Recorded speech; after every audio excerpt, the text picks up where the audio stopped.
فرمایا گیا جو کثرت سے درود پڑھتا ہے اس کی زبان میں اثر پیدا کیا جاتا ہے، جو کثرت سے درود پڑھتا ہے اس کے چہرے پر وقار پیدا کیا جاتا ہے، اس کی عزت کو بڑھایا جاتا ہے، لوگوں میں اس کا مقام بلند ہو جاتا ہے۔ کثرت سے درود پاک پڑھنے والا کبھی بے برکتی کا یا محتاجی کا شکار نہیں ہوتا۔ کثرت سے درود پاک پڑھنے والا جھگڑے فسادات کسی اور برے کام میں متہم نہیں ہوتا کہ اس پر کوئی تہمت لگی ہو۔ کثرت سے درود پاک پڑھنے والا سیدنا سلیمان جزولی صاحب دلائل الخیرات، جنہوں نے درودوں کا مجموعہ جمع کیا ہے، وہ کہتے ہیں میں ایک بار سفر پر تھا اور میں عصر کی نماز کا وقت ہوا تو نماز مجھے پڑھنی تھی، پانی کہیں مل نہیں رہا تھا، ایک کنواں تھا لیکن نکالنے کے لیے کوئی آلہ نہیں تھا، کوئی ڈول رسی نہیں۔ ایک چھوٹی سی 10 سال کی لڑکی ادھر قریب تھی، میں نے اس سے کہا تیرا گھر قریب ہے تو مجھے کنویں سے پانی نکالنے کا کوئی آلہ لا کر کے دے دے۔ وہ لڑکی کہتی ہے کس لیے؟ آپ کو نماز پڑھنا ہے؟ کہا ہاں، عصر کا وقت جا رہا ہے، مجھے وضو کرنا ہے، نماز پڑھنا ہے۔ وہ کہتی ہے ٹھیک ہے، میں آپ کے پانی کا انتظام کرتی ہوں۔ کنویں کے قریب آئی اور کچھ پڑھا، اس کنویں میں اس نے تھوک دیا، جیسے ہی اس کا تھوک گرا کنویں کا پانی جوش مارتا ہوا اوپر آ گیا۔ سلیمان جزولی کہتے میں نے وضو کر لیا، اس لڑکی کی یہ کرامت دیکھی، میں نے اس سے کہا نماز پڑھ لینے دے، مجھے تجھ سے کچھ بات کرنی ہے۔ نماز پڑھنے کے بعد وہ واسطہ دیتے ہوئے کہتے اللہ کا واسطہ بتا بچی، کیا تو نے وظیفہ کیا؟ کون سا وظیفہ کیا جس سے پانی اس طرح سے جوش مارتا ہوا اوپر آیا؟ وہ لڑکی مسکراتی ہوئی کہتی ہے میں کوئی بڑا وظیفہ نہیں کرتی، بس یہ ہے کہ میرے باپ نے مجھے حلال کھلایا ہے اور میں اپنی زبان سے جھوٹ کبھی نہیں بولتی اور کثرت سے درود پاک کا ورد کیا کرتی ہوں، اس کے علاوہ کوئی وظیفہ اور نہیں، کثرت سے درود پاک کا ورد کیا کرتی ہوں۔ اللہ تبارک و تعالیٰ اس میلاد مبارکہ میں ہماری زبانوں میں تاثیر عطا فرمائے، اللہ تعالیٰ ہمارے چہروں پر رونق عطا فرمائے، آئی ہوئی بلاؤں اور مصیبتوں کو اللہ تعالیٰ درود پاک اور میلاد مبارکہ کے صدقے دور فرمائے۔ بہرحال حضور پاک صلی اللہ تعالیٰ علیہ وسلم کے اس میلاد کے آنے سے پہلے آپ کو کثرت سے ایک اور عمل کرنا چاہیے۔ کون سا ایسا عمل ہے جو حضور کی محبت کو بہت تیزی سے بڑھاتا ہے؟ امام غزالی سے پوچھا گیا حضور پاک صلی اللہ علیہ وسلم کی محبت میں اپنے آپ کو بڑھانا ہے تو کیا کرنا چاہیے؟ آپ نے فرمایا کثرت سے درود پڑھو، حضور کی محبت بڑھتی چلی جائے گی۔ بیٹھتے اٹھتے چلتے پھرتے سوتے جب موقع ملے کثرت سے درود پڑھو، اس لیے کہ دنیا میں جو جس کا نام بار بار لیتا ہے اس کے دل میں اس کی محبت بڑھتی چلی جاتی ہے، بڑھتی چلی جاتی ہے۔ اسی لیے ہم نے اعلان بھی کیا، ہر سال ہمارا یہ مشن بھی ہے کہ ہم 1200 کروڑ مرتبہ درود 12ویں سے پہلے پڑھنے کا اعلان کرتے ہیں بحمدہ تعالی۔ پچھلے کئی سالوں سے الامان کی طرف سے ہمارے جو اعلان ہوا تو لوگوں نے اتنے درود پڑھے کہ ایک سال تو 12,000 کروڑ سے بھی زیادہ ہو گئے، اس سے بھی زیادہ ہوا۔ آپ سے بھی میں کہتا ہوں کہ 12ویں شریف آنے والی ہے، کثرت سے درود پڑھیں، اور ہم نے جو اعلان کیا وہ پیج موجود ہے، اس میں اپنا اندراج کروائیں انشاءاللہ العزیز۔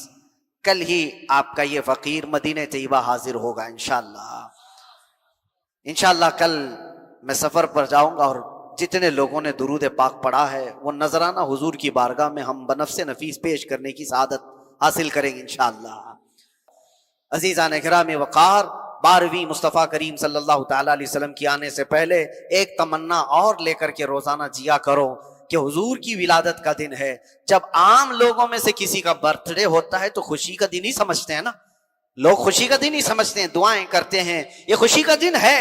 اور جس کا جنم دن ہوتا ہے وہ خوش ہوتا ہے، جو آئے محبت سے انہیں ملا، ہو سکتا ہے اس کو کسی نے تحفے دیا اور وہ کسی آنے والے کو تحفہ دے رہا ہے، اس کی خوشی کا دن ہے۔ یہ کائنات کے آقا و مولا اور جود و سخا کے بادشاہ کی پیدائش کا دن ہے۔ اگر تمنا کرو گے تو کیا نہیں ملے گا؟ واہ کیا جود و کرم ہے شہ بطحا تیرا، نہیں سنتا ہی نہیں مانگنے والا تیرا۔ ہم تو یہ کہتے ہیں یا رسول اللہ صلی اللہ تعالیٰ علیہ وسلم تیرے ٹکڑوں پہ پلیں، غیر کی ٹھوکر پہ نہ ڈال، چھڑکیاں کھائیں کہاں چھوڑ کے، صدقہ تیرا ہمارے بزرگوں نے ہمیں بتایا اس دربار کی شان یہ ہے، مانگیں گے مانگے جائیں گے، منہ مانگی پائیں گے۔ سرکار میں نہ لا ہے نہ حاجت اگر کی ہے، کون دیتا ہے دینے کو منہ چاہیے، دینے والا ہے سچا ہمارا نبی۔ بارگاہ مصطفیٰ کی جب یہ شان ہے، اے سنیو تم یہ کہتے ہو ہر چیز اس دربار سے ملتی ہے، میرے کریم سے اگر قطرہ کسی نے مانگا، دریا بہا دیے ہیں، دربے بہا دیے ہیں، جب وہاں سے سب عطا کیا جاتا ہے تو مانگتے کیوں نہیں ہو؟ مانگو ایک بار، اور مانگنے سے کیا مانگنا چاہیے پہلے یہ بھی تو دیکھ لو۔ اعلیٰ حضرت نے بھی یہ فرمایا، سرکار ہم کمینوں کے اخلاق پر نہ جائیں، آقا حضور اپنے کرم پر نظر کریں۔ سرکار ہم کمینوں میں طرز ادب کہاں، ہم کو تو بس تمیز یہی بھیک بھر کی ہے، ہم کو تو صرف بھیک مانگنا آتا ہے، اور آپ کی شان عطا کرنا ہے، عطا کرنا ہے۔ اب مانگو تو کیا مانگو؟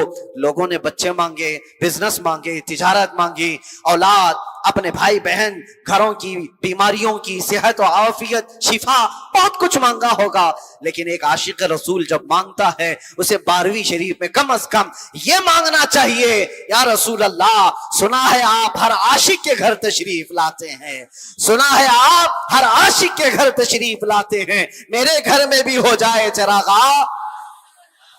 پریکٹیکل کیے ہوئے لوگ موجود ہیں میرے عزیزوں، حضور کی میلاد کے آنے سے پہلے جنہوں نے حضور سے محبت سے یہ مانگا تھا کہ آقا سنا ہے آپ ہر عاشق کے گھر تشریف لاتے ہیں، میں نکما سہی، میں بد اخلاق سہی، میں گنہگار سہی، لیکن بد ہیں تو آپ کے، بھلے ہیں تو آپ کے، ٹکڑوں پہ یہی کے پلے ہیں، رخ کدھر کریں، تم سے جو منہ چھپائیں تو کریں کس کے سامنے، یا رسول اللہ تم سے جو منہ چھپائیں تو کریں کس کے سامنے؟ کیا اور کسی سے توقع نظر کی ہے؟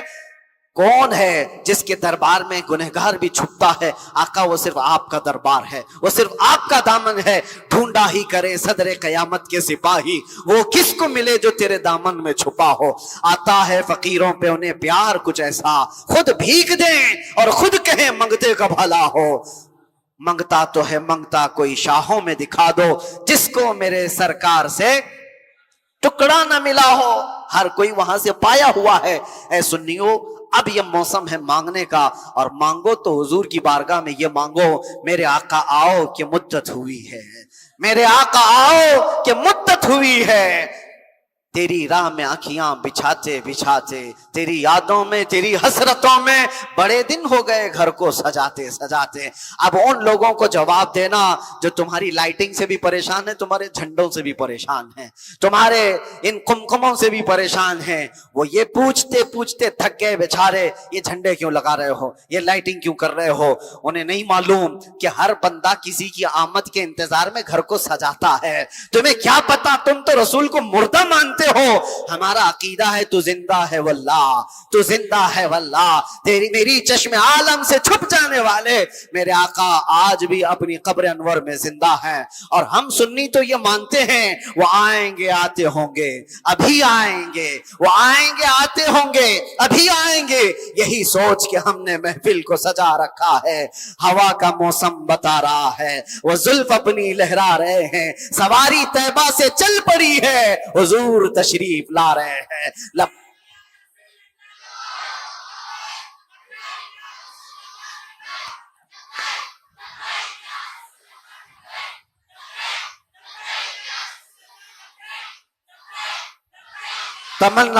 تمنا یہ کرو کچھ ایسا کر دے میرے کردگار آنکھوں میں، ہمیشہ نقش رہے روئے یار آنکھوں میں، انہیں نہ دیکھا تو کس کام کی ہیں یہ آنکھیں کہ دیکھنے کی ہے ساری بہار آنکھوں میں۔ ایک عاشق صادق کی یہ تمنا ہوتی ہے، حضور کو نظروں میں اتنا بسا لو، اتنا بسا لو، میں سو جاؤں یا مصطفیٰ کہتے کہتے، کھلے آنکھ سلے، تم آنکھ بند کرو تو بھی وہی نظر آئے، آنکھ کھولو تو بھی وہی نظر آئے، حسن جمال مصطفیٰ ایسا بس جائے کہ جب تم قبر میں بھی جاؤ فرشتے سوال کریں بتا کس کی امت ہو تو تم کیا کہو گے؟ فرشتے جو پوچھیں قبر میں کس کی امت ہو تو کہتے ہیں مفتی اعظم ہیں۔ میں فرشتوں سے کہوں گا لو دیکھ لو ہے تصویر یار آنکھوں میں، لو دیکھ لو تصویر یار آنکھوں میں جس کی تصویر ہم نے آنکھوں میں ہمیشہ کے لیے بسا رکھا ہے، ان کے بارے میں تم مجھ سے پوچھ رہے ہو؟ اب تو پائے ناز سے اے فرشتوں کیوں اٹھو؟ ارے مر کے پہنچا ہوں یہاں اس دلربا کے واسطے، میں مرا بھی ہوں اس دلربا کے واسطے۔ سنا ہے کہ میرے آقا قبر میں تشریف لاتے ہیں، تو میں مر گیا تاکہ میرے آقا تو تشریف لائیں۔ اور میں آپ کو بتا رہا ہوں پھر وہی بات، تمہارے جھنڈے، تمہاری لائٹنگ جن کو پریشان کرتی ہے، ان سے یہی کہو میاں ہمارا عقیدہ ہے کہ ہمارا یہ ماننا ہے کہ گھر میں چھوٹا موٹا مہمان بھی آتا ہے تو کچرے صاف کیے جاتے ہیں، اور اگر گھر میں کوئی فنکشن ہو تو پھر رنگ بھی لگائے جاتے ہیں اور بہت کچھ تیاریاں بھی کی جاتی ہیں۔ اور جس سنی کا یہ ماننا ہو میں تو جی رہا ہوں کہ میرے آقا کسی دن میرے گھر تشریف لائے، تو پھر ہر میلاد کو میں تو گھر سجاتا ہی ہوں، روشنی کرتا ہی ہوں۔ آپ کو پتا ہے جب ہجرت کی رات میرے آقا صلی اللہ تعالی علیہ وسلم اپنے گھر سے نکل کر اپنے بستر پر مولا علی کو سلایا، واقعہ یاد ہے آپ کو؟ مکہ کے مشرکین حضور کا قتل کرنے آئے تھے اور گھر کے باہر کھڑے تھے تلواریں لے کر، اسی وقت اللہ کا حکم آیا، میرے آقا اپنے گھر سے نکلے، حضرت علی کو بستر پر سلایا اور نکل کر سیدھے ان کافروں کی نظروں کے سامنے سے نکلے، کسی کو نظر نہیں آئے میرے آقا، اور گئے کہاں پورا واقعہ نہیں بتا رہا ہوں، حضرت ابو بکر صدیق کے گھر گئے، حضرت ابو بکر صدیق کے گھر گئے، رات کا وقت ہے، جیسے ہی گھر میں گئے تو گھر کا دروازہ کھلا ہوا تھا، سیدھے اندر داخل ہوئے، میرے آقا ابو بکر صدیق بیٹھے جیسے کسی کا انتظار کر رہے ہیں۔ جیسے ہی حضور تشریف لائے ابو بکر صدیق اچانک کھڑے ہوئے، کہا یا رسول اللہ کیا ہجرت کا حکم آ گیا؟ کیا آپ کے ساتھ جانے کا حکم آ گیا؟ میرے آقا صلی اللہ علیہ وسلم فرماتے ہیں حکم مجھے آیا، تمہیں بے قراری اتنی کیسے؟ تم اپنے گھر کا دروازہ بند کیے بغیر رات کو اس طرح بیٹھتے ہو؟ حضرت ابو بکر عرض کرتے ہیں آقا ایک بار آپ نے مجھ سے کہا تھا اللہ تعالیٰ ایک رات مجھے ہجرت کا حکم دے گا، میں نے پوچھا یا رسول اللہ کیا آپ اپنا وطن چھوڑ کر چلے جائیں گے؟ تو آپ نے فرمایا تھا ابو بکر اکیلا نہیں جاؤں گا، تم کو ساتھ لے کر کے جاؤں گا۔ آقا جس دن آپ نے یہ کہا تھا اس دن سے میں نے گھر کا دروازہ بند ہی نہیں کیا، وہ آئیں گے آتے ہوں گے، وہ آئیں گے آتے ہوں گے، ابھی آئیں گے، یہی سوچ کے ہم نے محفل کو سجا رکھا ہے۔ یہ صدیق اکبر کی ادا تھی میرے عزیزوں، یہی میں کہتا ہوں اپنے گھروں کو سجاؤ اور اپنے آپ کو اتنا تیار رکھو اس احساس کے ساتھ کہ میرے آقا آئیں گے، ضرور آئیں گے۔ اس لیے کہ ایک اور بھی بات میں بتاؤں، وہ وہاں آتے ہیں جہاں دل ٹوٹ جاتے ہیں، وہ وہاں آتے ہیں جہاں امیدوں کا باندھ ٹوٹ جاتا ہے، جہاں لوگ لا علاج محسوس کرتے ہیں، وہاں آتے ہیں۔ شرف الدین بوسیری جن کو لقوہ مار گیا تھا، فالج ہو گیا تھا، ہاتھ پیر اٹھتے نہیں تھے، بستر پر پڑے پڑے رہ گئے، حکیموں نے کہا اس مرض میں موت ہو جائے گی، تب پکارا تو میرے آقا کو، امن تذکر جیران بذی سلمی مزجت دمعا جرام مقلت بدمی محمد سید الکونین والثقلین والفریقین من عرب ومن عجم هو الحبیب الذی ترجا شفاعته لكل حول من الاحوال مقتحم یا اکرم الخلق مالی من الود به سواک عند حلول الحادث العمم ولن يضيق رسول الله جاهك بي اذا الكريم تجلى باسم منتقم فان من جودك الدنيا وضرتها ومن علومك علم اللوح والقلم يا رب بالمصطفى بلغ مقاصدنا واغفر لنا ما مضى يا واسع الكرم۔ 170 اشعار کا لکھا ہوا یہ قصیدہ تھا، حضور کی محبت میں لکھے جا رہے تھے، حضور کی محبت میں پڑھے جا رہے تھے۔ دنیا نے لا علاج کہا تھا، لقوہ مارا ہے، پیرالائز ہو چکے ہو، ادھر آنکھ بند ہوئی مدینے کے تاجدار تشریف لائے، کہا شرف الدین جو تم نے لکھا وہ ہمیں بھی تو سناؤ، شرف الدین وہ ہمیں بھی سناؤ جو قصیدہ تم نے لکھا۔ شرف الدین بوسیری کہنے لگے مولایا صلی وسلم دائما ابدا، مولایا صلی وسلم، اتنا کہہ کر کے رک گئے تھے، ان کو آگے کا مصرع نہیں آ رہا تھا۔ میرے آقا نے کہا بوسیری آدھا تمہاری طرف سے آدھا میری طرف سے، علی حبیبی کا خیر الخلق کلہم۔ وہ آتے ہیں، وہ آتے ہیں، اس یقین کے ساتھ تو زندگی گزارو۔ ہمارے زندگی کے چند دن بچے ہیں میرے عزیزوں، نہ جانے کب دھڑکنیں اچانک رک جائیں، نہ جانے کب یہ آنکھیں ہمیشہ کے لیے بند ہو جائیں، نہ جانے یہ سانسوں کی ڈوریاں اچانک ٹوٹ جائیں اور ایک دن ملک الموت دروازے پر دستک دے کر کہے چل تجھے اب اللہ کی طرف چلنا ہے، سب چھوٹ جائے گا۔ یہ عیاشیاں، یہ رعنائیاں، یہ رنگینیاں جس کو دیکھنے کے لیے آج نوجوان بے قرار ہے، وہ ننگی تصویریں دیکھ کر کے جنہوں نے نے اپنے اخلاق کو تباہ کیا ہے تمہیں سوائے زخم کے اور کچھ نہیں دیں گے. ان گناہوں کی لذت کو تم محسوس کرتے ہو. آج یہ کھجلی کی طرح ہے, کھجانے کے وقت اچھا لگتا ہے, چھوڑنے کے بعد زخم ہو جاتا ہے. آؤ مصطفیٰ کریم صلی اللہ علیہ وسلم کے اس دربار میں, یہاں پر جو محبت مصطفیٰ میں زخم بھی کھاتا ہے تو وہ علاج کرانے کی فکر بھی نہیں رکھتا. اسی لیے بریلی کا امام کہتا ہے جس کو ہو درد کا مزہ, جان ہے عشق مصطفیٰ روز فضوں کرے خدا, جس کو ہو درد کا مزہ ناز دوا اٹھائے کیوں, پھر کے گلی گلی تباہ ٹھوکریں سب کی کھائے کیوں, دل کو جو عقل دے خدا تیری گلی سے جائے کیوں. وہ حسین چہرہ ایک بار نظر آ جائے جس کو دیکھنے کے بعد جنت کو دیکھنے کی تمنا ہی لوگ ختم کر دیں. صحابہ اکرام کہتے ہیں حضور کو جو دیکھتا تھا وہ پلکیں جھپکانا بھول جاتا تھا, حضور سے جو مصافحہ کرتا تھا وہ اپنا ہاتھ کھینچنا بھول جاتا تھا, حضور پاک کے بغل میں جو بیٹھتا تھا وہ خوشبوؤں سے ایسا معطر ہو جاتا تھا کہ اسے دنیا کی کوئی خوشبو عزیز نہیں لگتی. واللہ جو مل جائے میرے گل کا پسینہ, مانگے نہ کبھی عطر نہ پھر چاہے دلہن پھول. مدینے کی دن دلہنوں کو حضور کا پسینہ لگایا گیا تھا خوشبو میں. روایتیں بتاتی ہیں ان کی 7ویں نسل تک وہ خوشبو آیا کرتی تھی, اولاد میں بھی خوشبوئیں آیا کرتی تھی. اس در مصطفیٰ کی میں بات کر رہا ہوں جس کی زیارت کے لیے فرشتے بے قرار ہیں. حوران جنت ایک جھلک دیکھنا چاہتے ہیں. تم امتی ہو, طلب تو کرو, تڑپ تو دیکھو, ایک بار طلب کرو گے تو وہ آقا آ ہی جائیں گے. کے دن فارس میں زلزلے آئے تھے اور دیوار پھٹ گئی تھی. اب تم ہر بار حضور کی میلاد کی خوشی مناؤ تاکہ بار بار حضور کی نفرت رکھنے والوں کے قلعوں کے اندر زلزلہ آتا رہے. حشر تک ڈالیں گے ہم,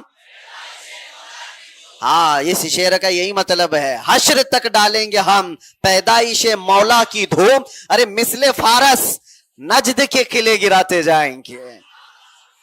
فارس کے مثل, فارس میں تو قلعہ اس میں تو دراڑ پڑ گئی تھی, اور اب ہم میلاد منائیں گے تو نجدی قلعوں کے اندر زلزلہ آ جائے گا.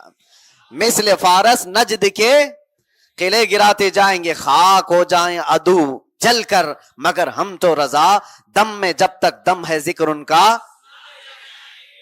آپ اپنے مشن پر جاری رہو. بس میلاد مصطفیٰ صلی اللہ تعالی علیہ وسلم کے لیے سچ بات میں بتاؤں, محبت کرنے والے کو دلیل کی ضرورت نہیں پیش آتی, اور سوال کرنے والے کو 1000 سوال کرنے کے بعد تشفی نہیں ہوتی. ایسا نہیں ہے کہ سوال کرنا غلط ہے, ہم کہتے ہیں کسی کو اگر کنفیوژن ہے تو سوال کر کے تسلی کر لے, لیکن اگر کوئی یہ سوچ کر کے ہی بیٹھا ہے کہ میں کسی صورت میں رات کو رات مانوں گا ہی نہیں, وہ یہ کہے گا نہیں رات نہیں ہے مجھے تو اجالا دکھ رہا ہے, یا وہ کوئی یہ سوچ کر کے بیٹھ جائے دن کے وقت کہ دن ہے ہی نہیں, تو اسے کس طرح سے سمجھاؤ گے؟ ایسے کو سمجھانا خود اپنے آپ میں بیوقوفی ہے. اسی لیے ایک بات, اس موسم میں سنی سب بھیڑے ہوئے ہیں, سوشل میڈیا پر مناظرے چل رہے ہیں, میلاد کہاں سے ثابت ہے, سوالات کی بوچھار ہے, کیونکہ اس موسم میں کچھ کیڑے چھوڑے جاتے ہیں اور وہ خلفشار مچا کر کے سنیوں کے دماغ کو ورغلاتے ہیں. ہمارے بچے یہ سوچتے ہیں جلدی سے جلدی ڈیبیٹ کریں اور ان کا جواب دیتے رہیں. آپ جواب دے رہے ہو, کس کا جواب دے رہے ہو, کس کو جواب دے رہے ہو؟ میں ایک بات بتاتا ہوں, تم کیا غلطی کر جاتے ہو. سنا ہے کہ جنگل میں ایک چیتے کی اور گدھے کی لڑائی ہو گئی تھی. چیتے کی اور گدھے کی لڑائی ہو گئی تھی. گدھا کہتا ہے کہ گھاس نیلی ہے اور چیتا کہتا نہیں گھاس ہری ہے. صحیح بات ہے, چیتا صحیح کہہ رہا ہے, لیکن گدھا ماننے کو تیار نہیں, نہیں گھاس نیلی ہوتی ہے. چیتا اس کو پکڑ کے دکھائے, نہیں دیکھ ہری ہوتی ہے. لڑائی بہت بڑھ گئی, گدھا ماننے کو تیار نہیں. اخیر میں طے یہ ہوا کہ جنگل کا راجا شیر ہے, اس سے فیصلہ کرا لے. دونوں آئے, شیر بادشاہ اپنا معاملہ بتایا. چیتا کہتا ہے بادشاہ سلامت یہ دیکھو گدھا مانتا نہیں, گھاس کو نیلی کہتا ہے. بادشاہ نے پوچھا شیر نے تو کیا کہتا ہے؟ کہا گھاس ہری ہے, جو ہری ہے میں ہری بتا رہا ہوں. شیر نے کوڑا منگوایا اور کہا چیتے کو 10 کوڑے مارو. چیتے کو 10 کوڑے مارو تو چیتا گھبرا گیا, تم تو میری برادری والے ہو پھر بھی تم مجھے مروا رہے ہو, میں نے کیا غلط کیا کوڑے مارنے کے لیے چیتے کو؟ حالانکہ صحیح کہہ رہا تھا, گھاس ہری ہے. بادشاہ نے کہا تجھے گھاس ہری ہے کہنے پر نہیں مارا جا رہا ہے, گدھے سے بحث کیوں کیا اس پر مارا جا رہا ہے. تو دلیل کس کو دے رہا ہے؟ تیری شان تو دیکھ, تو چیتا ہے اور تو بحث کر رہا ہے گدھے کے ساتھ. اے سنیو, گدھوں سے بحث مت کرو. تمہیں رسول اللہ صلی اللہ علیہ وسلم نے اپنی محبت کے لیے چنا ہے تو اس محبت میں جمے رہو, ڈٹے رہو. میلاد مصطفیٰ صلی اللہ علیہ وسلم کی محفل میں مجھے بتاؤ تمہارے عشق میں اضافہ نہیں ہوتا ہے تو مجھے بتاؤ. حضور کی محبت میں دل دھڑکتا نہیں ہے تو بتاؤ. کیا ان محفلوں میں آنے کے بعد, حضور کے تذکرے سننے کے بعد واہیات اور خرافات آتی ہیں دماغ میں؟ نہیں, بلکہ مجلس میلاد مصطفیٰ صلی اللہ علیہ وسلم میں آنے کے بعد کچا ہو تو وہ حضور کی محبت میں تڑپنا سیکھ جاتا ہے, وہ ڈھیلا ہو تو وہ پکا بن جاتا ہے. اسی لیے میرے عزیزوں, ان محفلوں کو جو محبت کرنے والا ہے وہ سمجھتا ہے. دلائل کی روشنی میں دیکھا جائے تو ہمارے علماء نے سب کچھ بیان کیا ہے. یہ آپ کی ڈیوٹی نہیں ہے نکڑ پر گلی پر کھڑے ہو کر کے واٹس ایپ اور فیس بک پہ مناظرہ کرتے رہو. علماء کا کام ہے, علماء ذویل احترام کے حوالے کر دو, مفتیان کرام کے حوالے کر دو کہ یہ دلائل کی روشنی میں ان سے بات کیا جائے. یہ ایسی بات ہے کہ آپریشن کون کرتا ہے؟ ڈاکٹر کرتا ہے. آپریشن ڈاکٹر کرتا ہے, تھیٹر میں کرتا ہے. لیکن اگر کھیت میں کھڑے ہو کر دو کسان لڑنے لگے کہ نہیں لیور کا آپریشن یہاں سے ہونا چاہیے, ہارٹ کا آپریشن یہاں سے ہونا چاہیے, تو دونوں کسان ہیں اور کھڑے ہو کر کے بحث کر رہے ہیں کہ آپریشن ایسا ہونا چاہیے, آپریشن ویسا ہونا چاہیے, تو تمہیں ہنسی نہیں آئے گی؟ تم یہ نہیں کہو گے تیرا کام ہے کدال پھاوڑے سے زمین کھود, بیج بود, آگ فصل ہوگا؟ جس کا کام ہے آپریشن کرنا وہ جانتا ہے کہاں سے کرنا ہے. دلائل علمی اعتبار سے, عقلی اعتبار سے دینا یہ علماء اور مفتیان کرام کا کام ہے, نہ کہ واٹس ایپ اور یہ فیس بک پر گھنٹوں بیٹھنے والے عام نوجوانوں کا کام ہے. ورنہ ہوگا یہ کہ یہ بھی کسان آپریشن کریں گے تو پھر پھاوڑے سے کرنا لگیں. اللہ تبارک و تعالی ہمارے بچوں کو عقل سلیم عطا فرمائے, اور ان موسموں میں آنے والے خرافات اور واہیات اور پھیلے ہوئے کیڑوں سے اللہ ہماری حفاظت فرمائے. ہاں, ہمارے پاس دوا ہے, جب کبھی زیادہ کیڑے آتے ہیں تو اسپرے کا استعمال کیا جاتا ہے, اور ہمارے پاس بریلی کا اسپرے موجود ہے. عشق مصطفیٰ صلی اللہ علیہ وسلم میں مسلسل اعلیٰ حضرت کی نعتیں پڑھو, پھر دیکھو یہ اسپرے کا کام کرتا ہے کہ نہیں کرتا ہے. نبی پاک صلی اللہ تعالی علیہ وسلم کی محبت بھی بڑھتی ہے اور دشمن ویسے ہی دور بھی چلے جاتے ہیں. مجھے حیرت ہوئی ایک بات پر, میں آپ کو بتاؤں, میں ایک جلسے میں شرکت کے لیے حاضر تھا. اب تو بڑے بڑے جہاں جلسے دیکھیں تو وہ بھی گھسنے کی کوشش کرتے ہیں, جو زندگی بھر میلاد کو شرک اور بدعت کہہ رہے تھے. تو ایسے ہی کسی ایک جلسے کی بات ہے تو وہ لوگ, ان کا بھی آنا بتایا جا رہا ہے کہ یہ بھی آئیں گے وہ بھی آئیں گے. ہم سے لوگوں نے پوچھا کیا آپ جائیں گے وہاں پر, ایسے لوگ آ رہے ہیں؟ میں نے کہا مجھے تو جانا ہے. جانے کے بعد میں نے یہ کہا میاں سوال ان سے کرو کہ تم یہاں کیوں آئے, یہ ہمارا ممبر ہے. جہاں حضور پاک صلی اللہ علیہ وسلم کی میلاد کا ذکر کرنا ہے وہ تو ہمارا ممبر ہے. سوال ان سے کرو. پبلک کو دیکھا تو آ گئے, لوگوں کو بہلانے پھسلانے کے لیے آ گئے. ایک وقت آئے گا جب سنیت جاگ جائے گی تو ہر ایک کو حضور کی بات کرنی پڑے گی.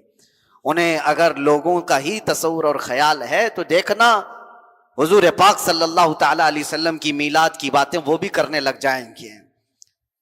وقت آئے گا آپ تمامی حضرات جو شرعی طریقے سے میلاد مصطفیٰ صلی اللہ علیہ وسلم ہے وہ منائیں, نہ یہ کہ دھوم دھڑاکے گانے باجے ڈی جے اور اس میلاد کے دن خرافات واہیات پٹاخے, یہ ساری چیزیں جلوس میلاد مصطفیٰ صلی اللہ علیہ وسلم میں ہرگز زیب نہیں دیتے.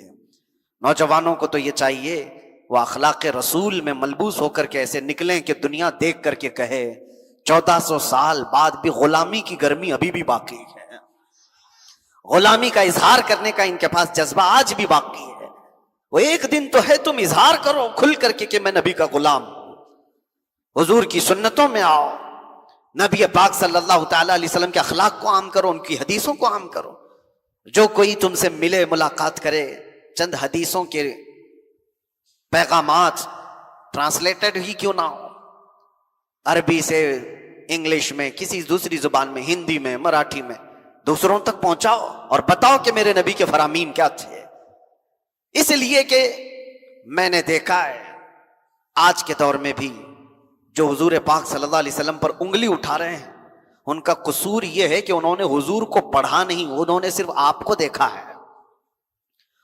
وہ صرف تم سے نفرت کر رہے ہیں، مسلمانوں سے نفرت کرتے کرتے ان کو ایسا لگا کہ رسول اللہ صلی اللہ علیہ وسلم ایسے تھے، معاذ اللہ رب العالمین۔ وہ تمہارے اعمال کو انہوں نے دیکھا، اگر وہ حضور کو پڑھے ہوتے تو میرے عزیزوں وہی ہوتا جو تلوار لے کر کے آئے ہوئے عمر حضور کے قدموں میں اپنی گردن دینے کو تیار ہو گئے تھے۔ آج بھی وہی حالات ہوں گے، جنہوں نے نفرت صرف آپ کو دیکھ کر کے کیا ہے، جب وہ حضور کو پڑھیں گے تو وہ نفرت محبت میں بدل جائے۔ لیکن اس کی ذمہ داری ہماری بھی ہے کہ ہم ان تک حضور کے اخلاق تو پہنچائیں، نبی پاک صلی اللہ تعالی علیہ وسلم کی تعلیمات تو پہنچائیں، جھوٹا پروپیگنڈا کرنے والوں کے منہ پر تو ماریں۔ ہم نے وہ کام نہیں کیا، ہم ان لوگوں کو اسی طرح سے آزاد چھوڑے رکھے کہ پڑھنا ہے تو پڑھ لو، نہیں تو ہم تو نہیں تمہیں دینے والے۔ آپ کی ذمہ داری ہے۔ آپ دیکھیں عیسائی لوگ آج بھی کرسمس سے پہلے وہ حضرت عیسیٰ علیہ السلام کی تعلیمات کے چھوٹے چھوٹے پمفلٹ بنا کر کے لوگوں میں تقسیم کرتے ہیں، گھر گھر پہنچا دیتے ہیں کہ یہ تعلیمات ہیں جیزس کے۔ کسی بھی طرح سے وہ اپنے مشن پر کام کرتے چلے جا رہے ہیں۔ میلاد مصطفیٰ صلی اللہ علیہ وسلم میں سنیو، کیا آپ کی یہ ذمہ داری نہیں کہ سیرت مصطفیٰ کے چند حسین جھلکیاں دوسروں تک پہنچائیں؟ میرے آقا کے اخلاق یہ تھے، بچوں سے پیار ایسا تھا، عورتوں کے حقوق پر میرے آقا نے ایسے بات فرمائی، بوڑھوں کے لیے اس طرح سے اخلاق بتائے، تجارت کے اصول اور آداب، شادی شدہ زندگی، ازدواجی زندگی، آداب معاشرت، یہ میرے مصطفیٰ نے بتائے۔ ارے بات کرنے کا سلیقہ میرے مصطفیٰ نے دیا، چلنے پھرنے اٹھنے بیٹھنے سونے کا سلیقہ میرے آقا نے دیا ہے، کھانے پینے کے طریقے میرے آقا نے دیے، زندگی کا ہر باب میرے آقا نے کھول کر کے تمہارے سامنے بیان کیا ہے۔ کون سی ایسی چیز ہے جس کو تشنا چھوڑ دیا گیا ہے، پیاسا رکھا گیا ہے؟ ہر چیز کھل کر کے بیان کی گئی ہے۔ بس بات یہ ہے کہ امت مصطفیٰ صلی اللہ علیہ وسلم نے ان تمام پیغامات کو دوسروں تک پہنچا نہیں سکی، ہم نے نہیں پہنچایا ہے۔ ایک بات میں سنتا ہوں، میں نے کافی پہلے پڑھا، بایزید بستامی بڑے پائے کے بزرگ ہیں، ان کی ایک دعا تھی، اللہ سے یہ دعا کرتے تھے کہ اللہ مجھے اس وقت تک موت نہیں دینا جب تک میں تیرے نبی کی ہر سنت پر عمل نہ کر لوں، جن سنتوں کو میں جانتا ہوں۔ اللہ نے ان کی دعا قبول کی، جتنی سنتیں انہیں پتہ تھی سب پر انہوں نے زندگی میں عمل کر لیا تھا۔ لیکن وہ کہتے ہیں آخر وقت آیا ان کی زندگی کا تو ان کی آنکھوں سے آنسو تھے جاری۔ لوگوں نے پوچھا آپ کیوں رو رہے ہیں؟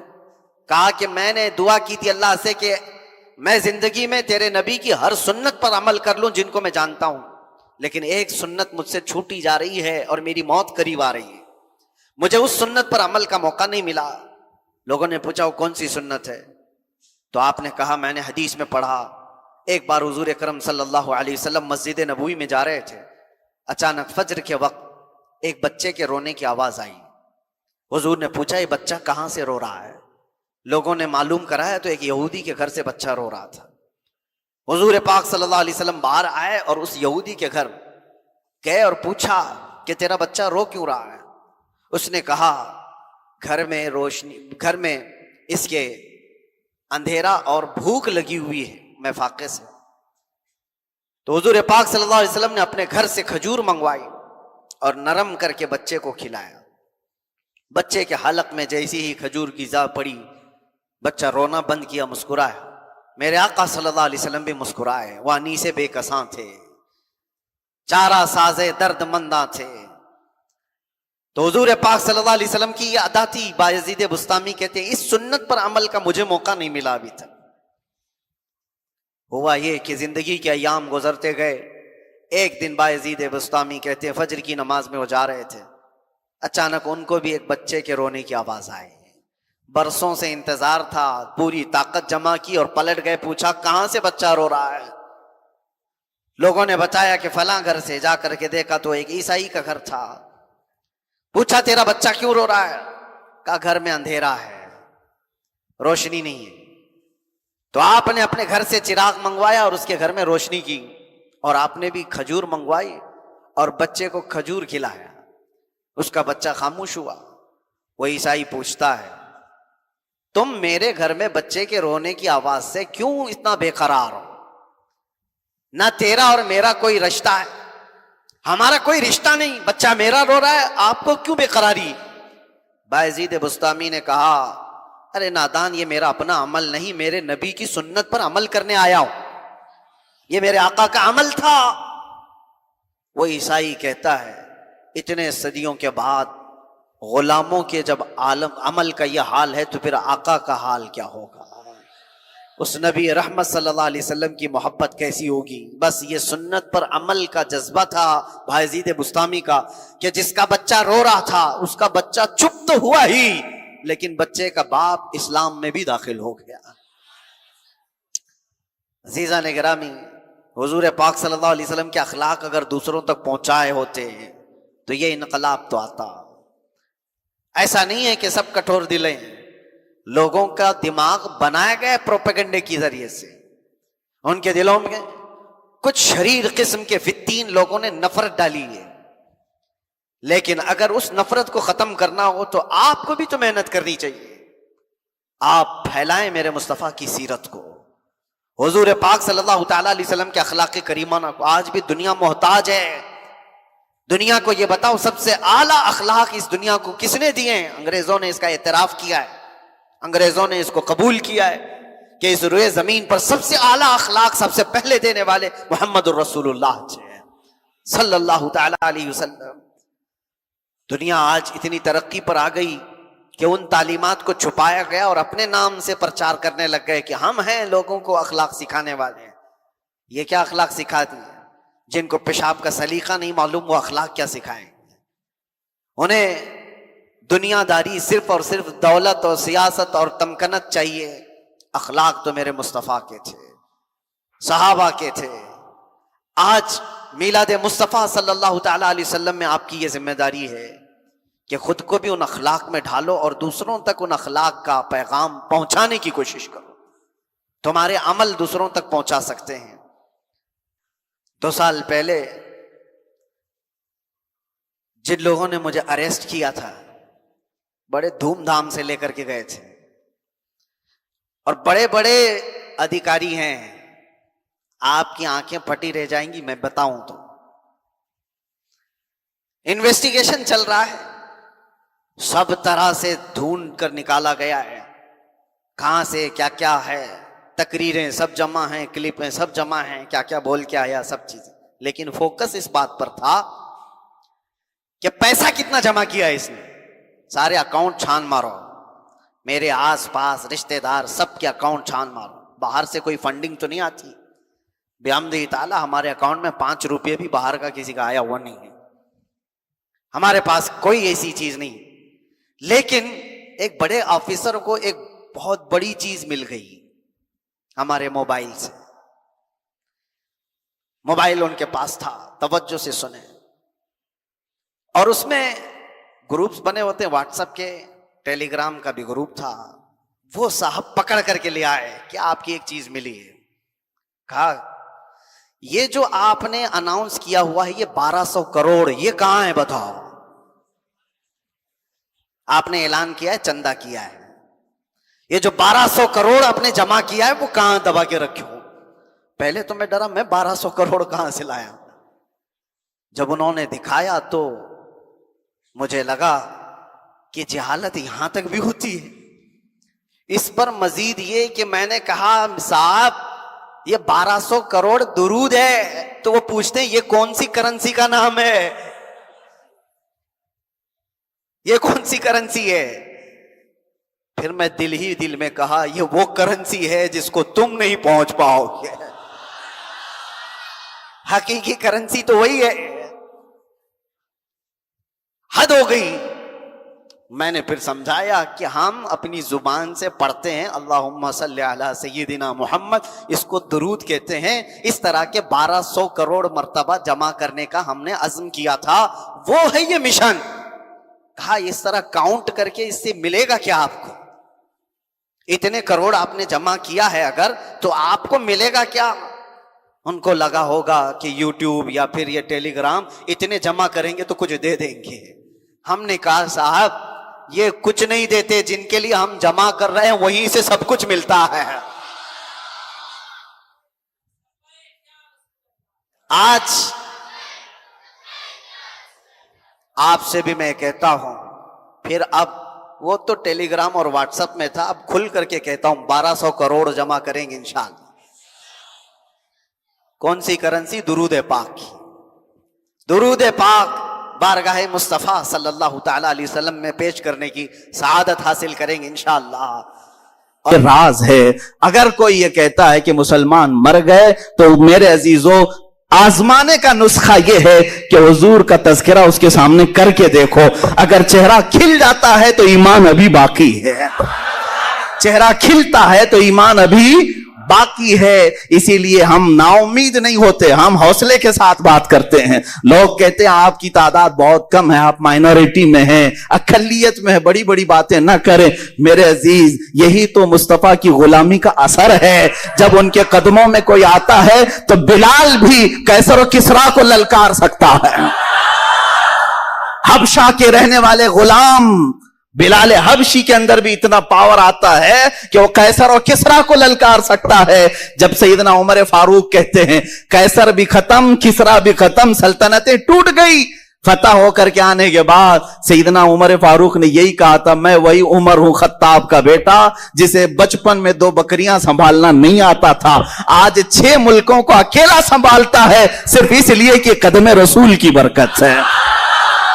یہی تو اثر ہے مصطفیٰ کریم کے تذکرے کا، یہی تو اثر ہے ایمان کی تازگی اور روح کی بالیدگی. یہ میرے آقا کے نام میں اللہ نے رکھی ہے. میرے عزیزو سیدنا، یہ میں بہت بڑی بات عرض کر رہا ہوں، حضور پاک صلی اللہ تعالی علیہ وسلم کے عزیز چچا جنہوں نے آپ کی زندگی بھر حمایت کی، جناب ابو طالب، ان کا یہ شعر ہے، ان کا یہ کہنا ہے. میں اس بحث میں نہیں جاتا، بہت سارے لوگ اختلافی بحث میں پڑے ہوئے ہیں. جناب ابو طالب کے متعلق بہت ساری بحثیں کیا کرتے ہیں، مگر میں اتنا کہتا ہوں کہ انہوں نے حضور کی شان میں کہا تھا یہ رسول کا چہرہ وہ ہے جس چہرے کی برکت سے بارش بھی مانگو تو بارش آ جائے. ان کے چچا نے کہا تھا یہ چہرے پاک میں یہ اثر ہے کہ اللہ کی بارگاہ میں اس چہرے کے توسل سے بارش مانگی جائے، رب تعالیٰ بارش بھی اتارے گا.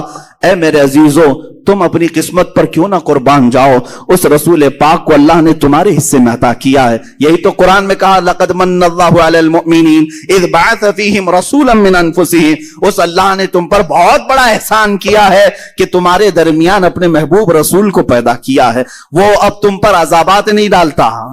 پچھلی قوموں کی طرح گناہ آج بھی ہیں، نہ پتھر برستے، نہ آگ برستی ہے، نہ ہواؤں کا عذاب، نہ خنزیر بنائے جاتے ہیں، نہ کتے بنائے جاتے ہیں، نہ خنزیر نہ بندر بنائے جاتے ہیں، کچھ نہیں ہوتے. گناہ آج بھی ہیں، عذابات الگ قسم کے آ رہے ہیں، اب بھی آ رہے ہیں، لیکن وہ عذابات نہیں آتے پہلے کی قوموں کے. کیوں؟ قرآن کہتا ہے اس لیے کہ ان کے درمیان میرا رسول آرام فرما.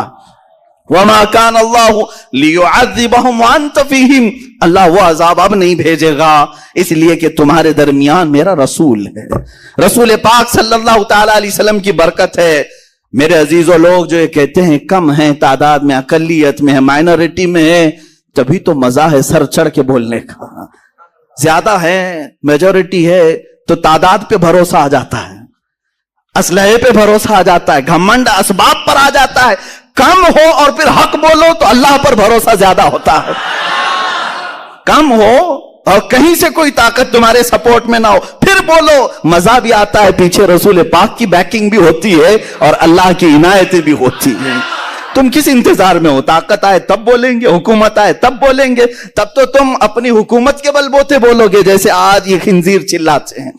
وہ اپنے تخت کے بل بوتے بول رہے ہیں، ورنہ تو ان پاکھنڈیوں کی حیثیت کیا ہے کہ یہ اسلام کے خلاف بول سکے. تخت اگر بھیک میں مل گیا یا جعلی طریقے سے مل گیا تو اس تخت کے ذریعے سے بول رہے ہیں. کمال تو اس وقت ہے جس کے پاس نہ کوئی الیکشن کی سرٹیفکیٹ، نہ اس کے پاس کوئی دولت، نہ مجھ جیسے فقیر کے پاس کچھ نہیں.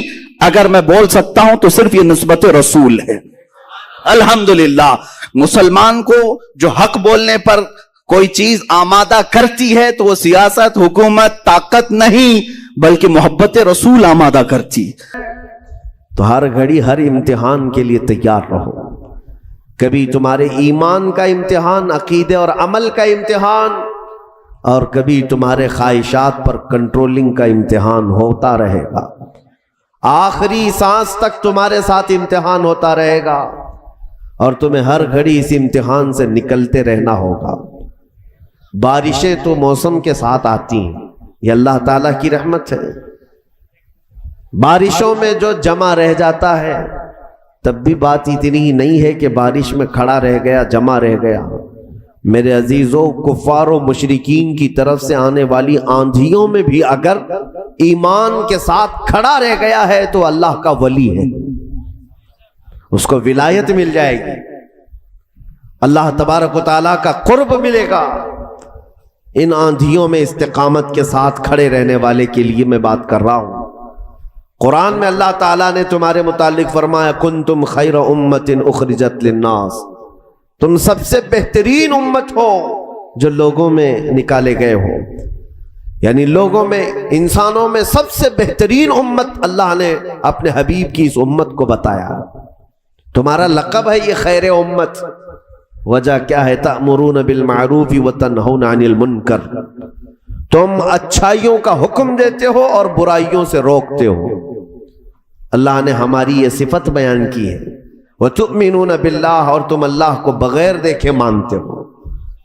یہ تین باتیں تمہاری عادت میں ہے.